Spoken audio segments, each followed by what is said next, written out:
عمر رضی اللہ تعالیٰ عنہ، عمرو بن عاص رضی اللہ تعالیٰ عنہ عریش کے راستے سے مصر میں داخل ہوئے، اس کو فتح کیا، پھر وہاں سے فرما گئے، پھر بلبیس گئے۔ بلبیس میں ارطبون جو کہ رومیوں کی طرف سے مصری فوج کا قائد تھا، ارطبون کی قیادت میں رومیوں نے مسلمانوں کا مقابلہ کیا۔ بلبیس میں رومیوں نے ارطبون کی قیادت میں مسلمانوں سے مقابلہ کیا اور بری طرح شکست کھائی۔ جو بچی کچی فوج تھی وہ تو ادھر ادھر بھاگ گئی اور ارطبون نے خودکشی کر لی۔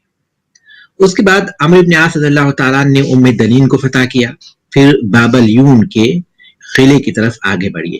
باب الیون اس قلعے کی طرف آگے بڑھے۔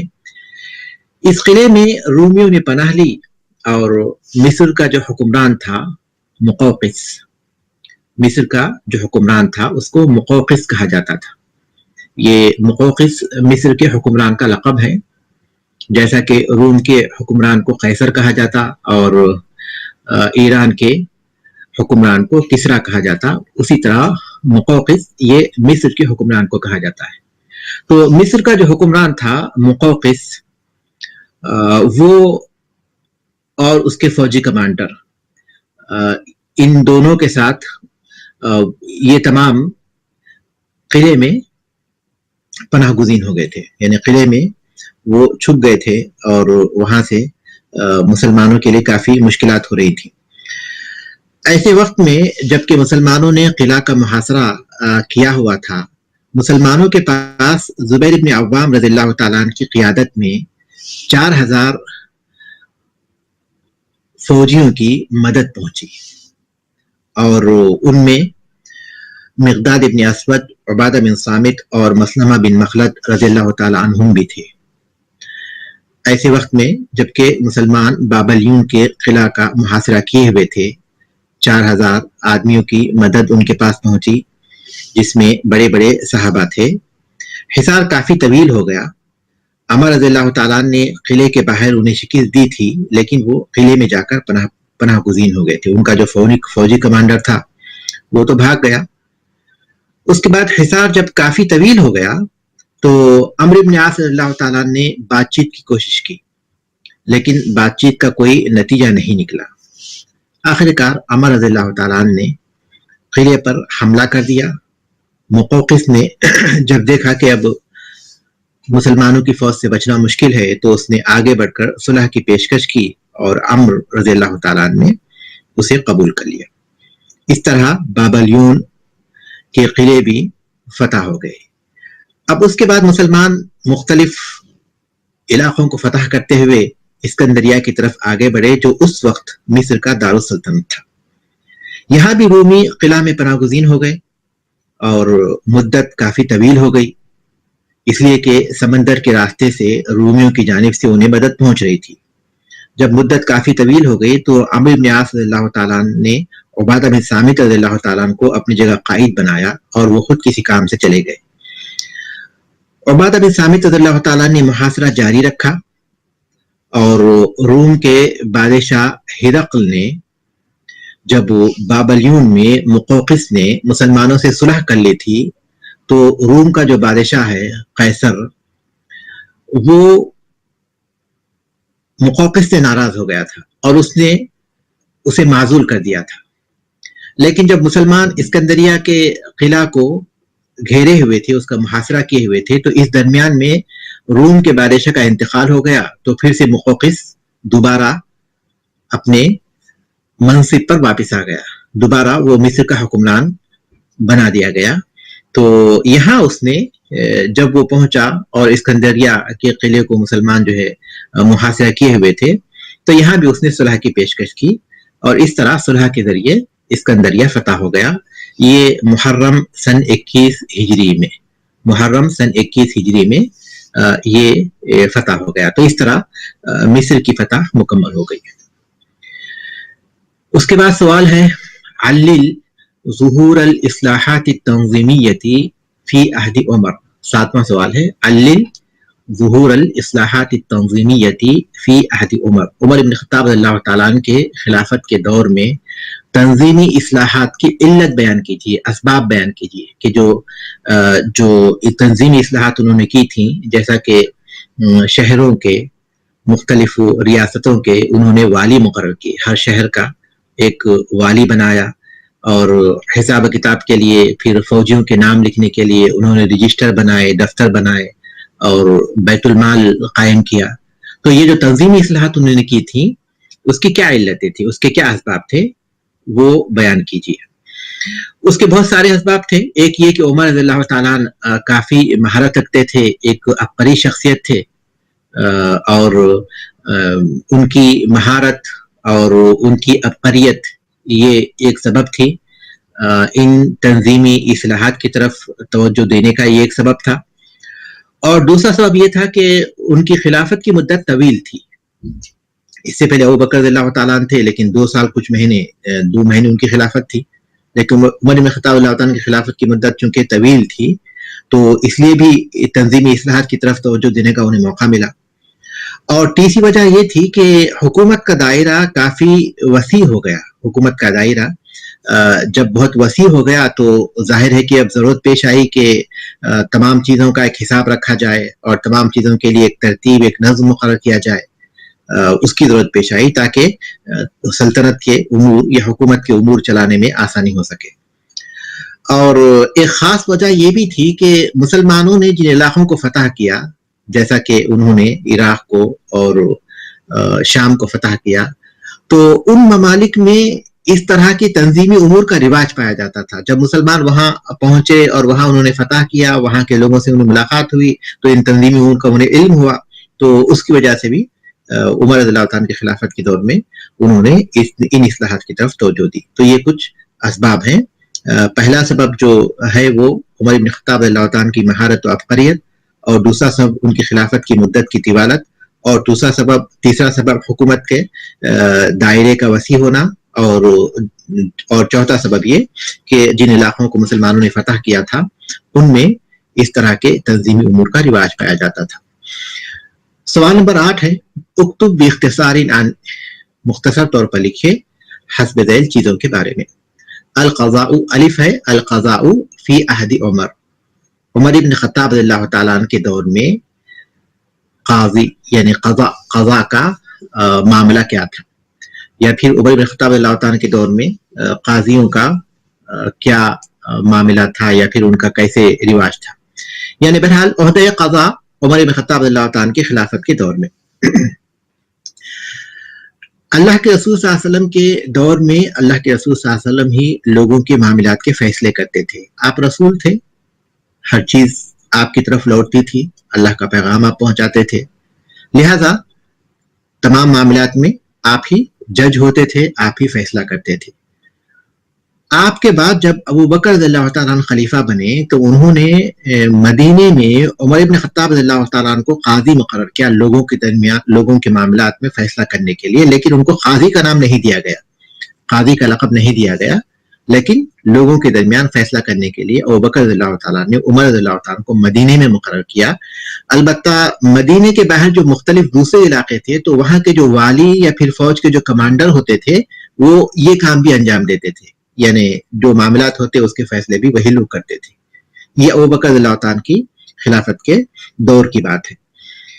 لیکن عمر بن خطاب رضی اللہ تعالیٰ کی خلافت کے دور میں جب حکومت کا دائرہ کافی وسیع ہو گیا اور مختلف علاقوں تک پھیل گیا اور بہت سے لوگ اسلام میں داخل ہو گئے، اور اس طرح قاضی کی جو ضرورت ہے وہ پہلے سے بہت بڑھ گئی، تو عمر رضی اللہ تعالیٰ نے ہر شہر میں ایک قاضی مقرر کرنے کا رواج رکھا۔